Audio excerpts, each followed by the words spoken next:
E aí, pessoal, tudo bem? Todo mundo ligado aqui no Itatiaia Esporte. Estamos aqui hoje com um convidado muito especial. Estamos recebendo o Léo Costa, treinador do Minas. Vai disputar o NBB aí nessa próxima temporada, 2023, 2024. Léo, uma felicidade receber você aqui. Obrigado por ter aceito o convite. Vamos falar um pouco da temporada do Minas, né? Eu que agradeço o convite, sempre um prazer estar aqui com vocês, estou à disposição. Estamos aqui comigo também o Matheus Muratori, também aqui da equipe do Digital da Itatiaia. Acho que a gente pode começar falando de como que foi essa preparação, né, do Minas para a temporada. Foram 6 amistosos, né? 2 jogos treinos, 4 jogos. Você está satisfeito com esse nível de preparação? Como que foi feito? Olha, a gente sempre procura o maior número de jogos possível porque é o momento que a gente pode testar a equipe, né? Fazer alguns ajustes e testar algumas formações diferentes. Eu acho que de 8 a 10 jogos seria um cenário ideal, mas essa temporada 6 partidas já foi um número melhor que a gente conseguiu em relação aos anos anteriores, e foram muito produtivos. Foram jogos que permitiram identificar alguns pontos de ajuste da equipe, como eu falei, tentativas de quintetos diferentes e formações diferentes dentro da quadra para que a gente pudesse ver variações táticas possíveis para usar nos jogos oficiais. E claro que sempre a gente quer ganhar os jogos, né? Por mais que seja a preparação, o foco principal não seja esse de vencer só. Tem outros quesitos, como eu citei, mas sempre tem um lado também de disputa que traz um algo mais diferente dos treinamentos. Então, muito feliz até aqui. E Léo, um primeiro jogo já contra o Flamengo, né, da temporada. Eu nem me lembro se teve algum jogo que foi um jogo não tão especial, porque acredito que desde que você entrou sempre tiveram aqueles jogos de abertura e o Minas estava quase em todos, né? Sempre era algum adversário complicado.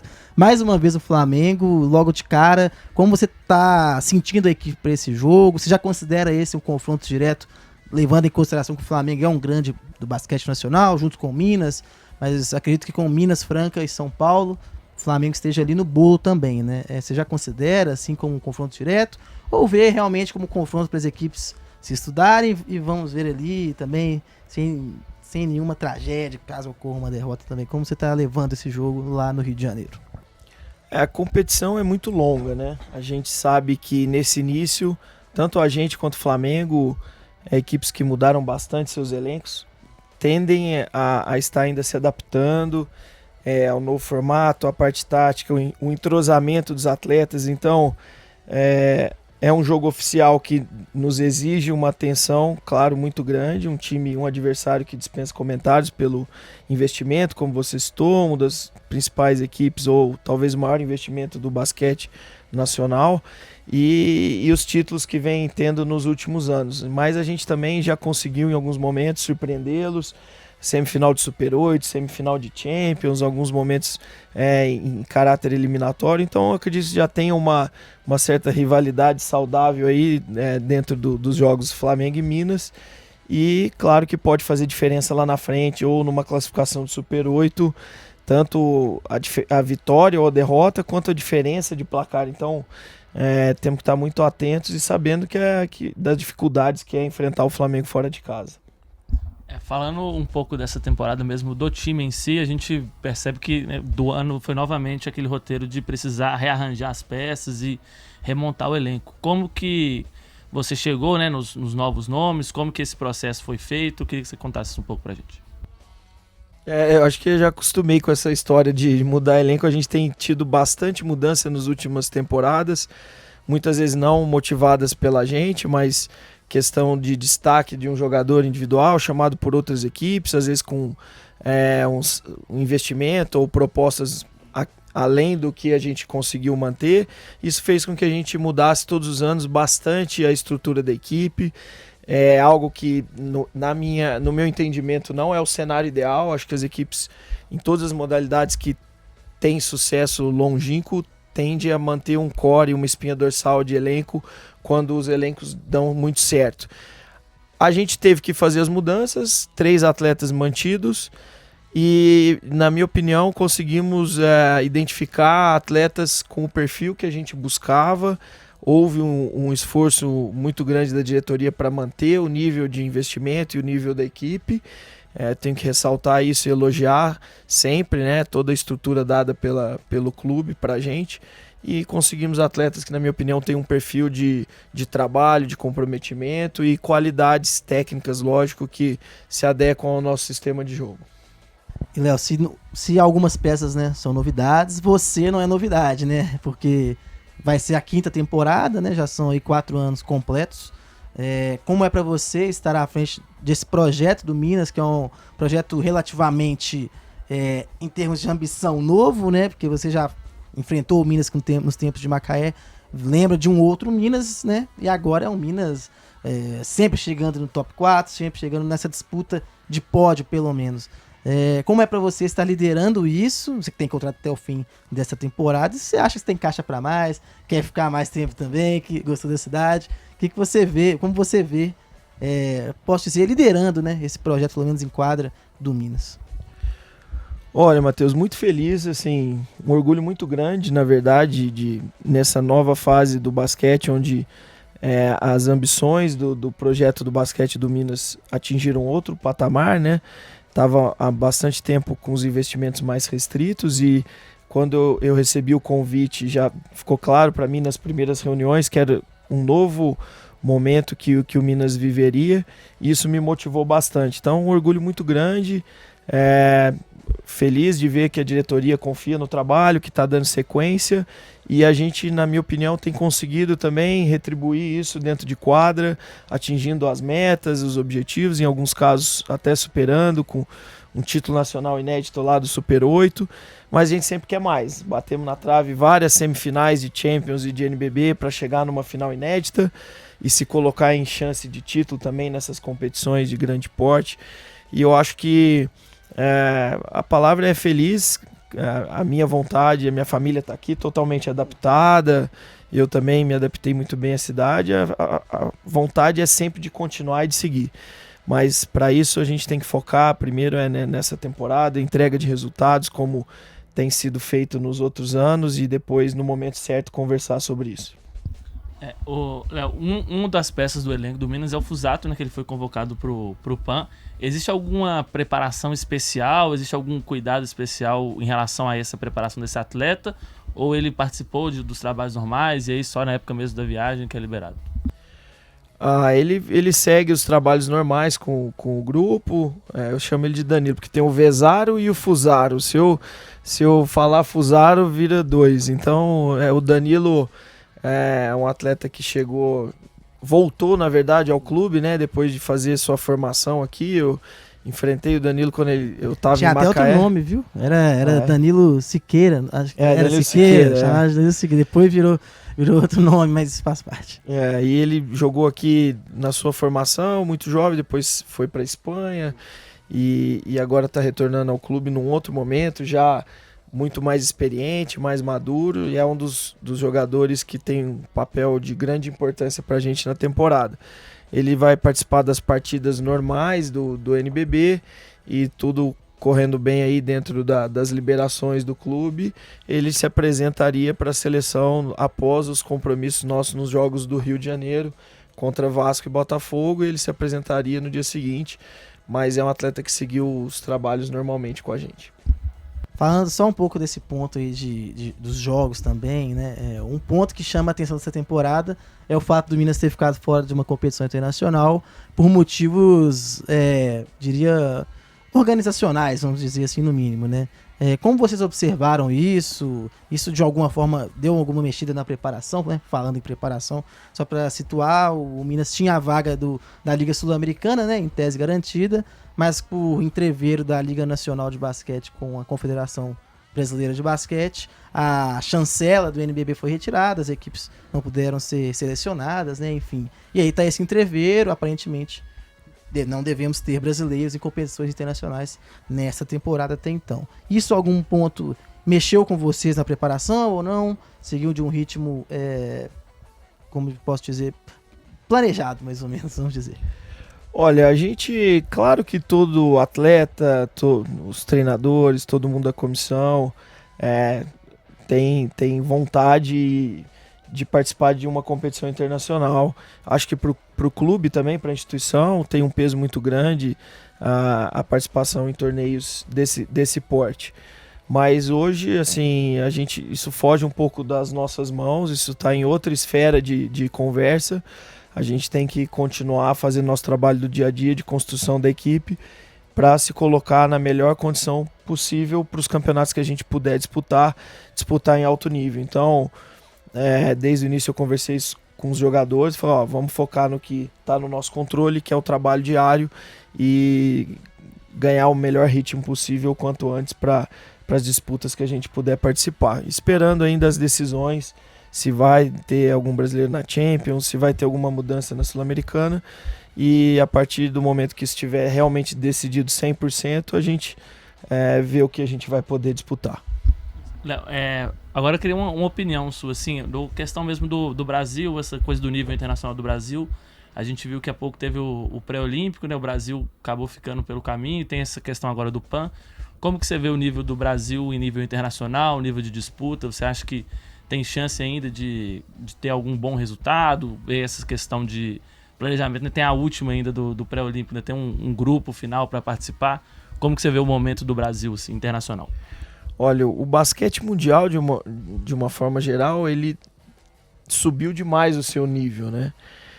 Então, você vê equipes que às vezes vão muito bem nas Olimpíadas, medalhistas, e que ficam fora do Mundial seguinte. Então, não é fácil você adquirir um resultado internacional, e o Brasil hoje vive um momento de transição de vários jogadores da geração passada que pararam de jogar pela seleção, e alguns até pararam de jogar, caso do Leandrinho, Varejão, Nenê e vários ex-NBAs, que foi uma geração que tinham vários jogadores jogando no basquete de maior nível mundial, que era a NBA, e a gente também teve dificuldade de resultados naquela época.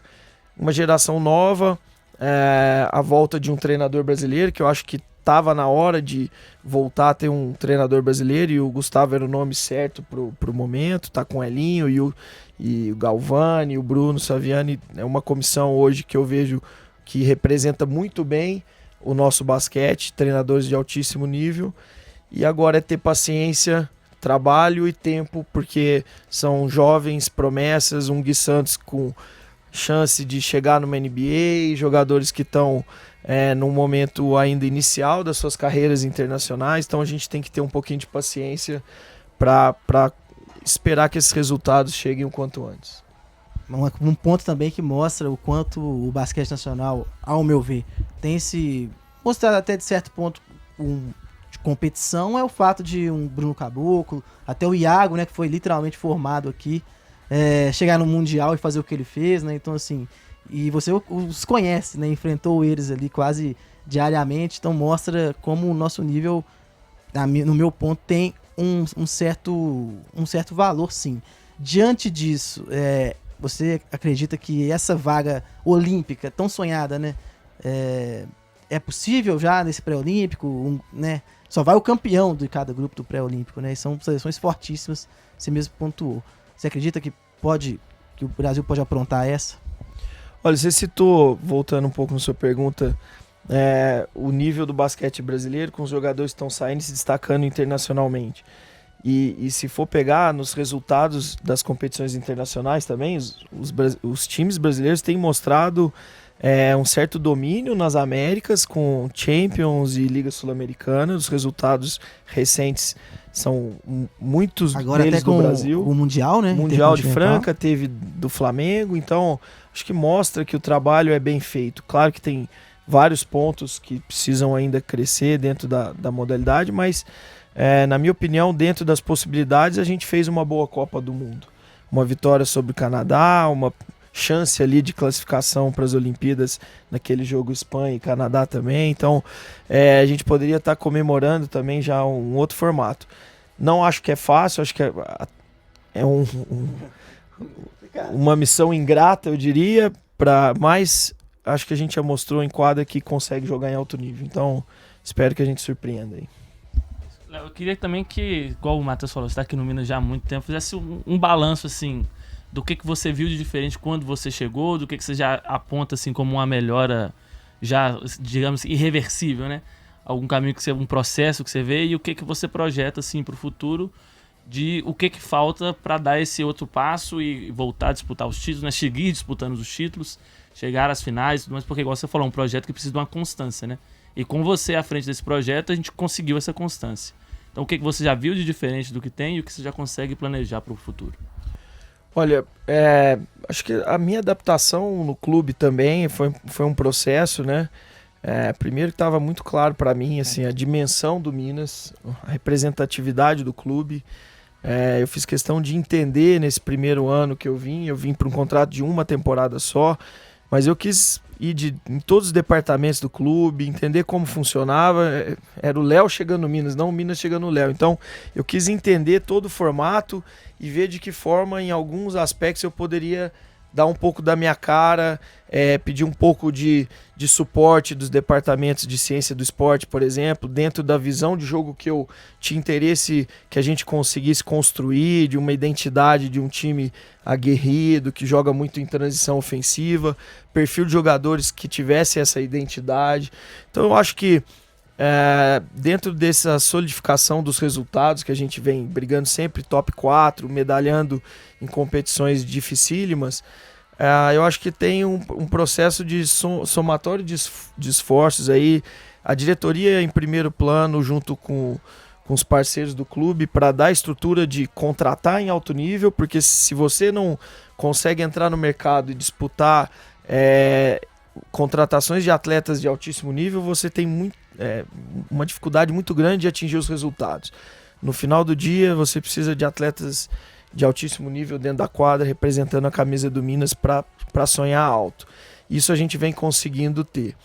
Talvez esse salto venha um dos pontos que eu citei, a gente conseguir em algum momento, quando identificar os atletas que realmente se encaixaram dentro da filosofia do clube, se adaptaram à filosofia de trabalho, a gente conseguiu uma sequência dessa espinha dorsal.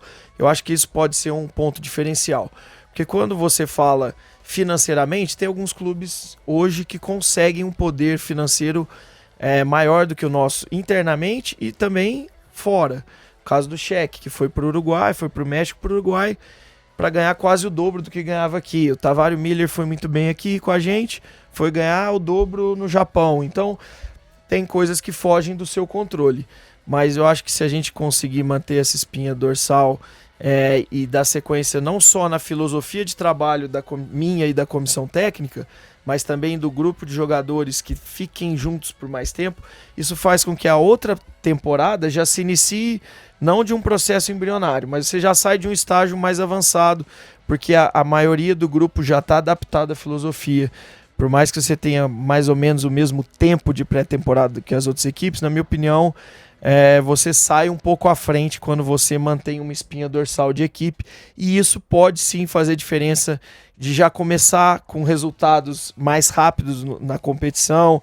Essa coisa de demorar um tempo para engrenar no campeonato, às vezes não acontece assim para as equipes que mantêm a espinha dorsal. Mas também já mostramos em outros anos que mesmo com as mudanças é possível construir aí o processo. Talvez leve um pouco mais de tempo, que é natural, mas construir uma temporada positiva também. A minha, para finalizar, pelo menos da minha parte, Léos, né? Léo Costa, qual o objetivo do Minas para a temporada? A gente estava conversando em off que o Minas está sempre chegando top 4, top 5, né?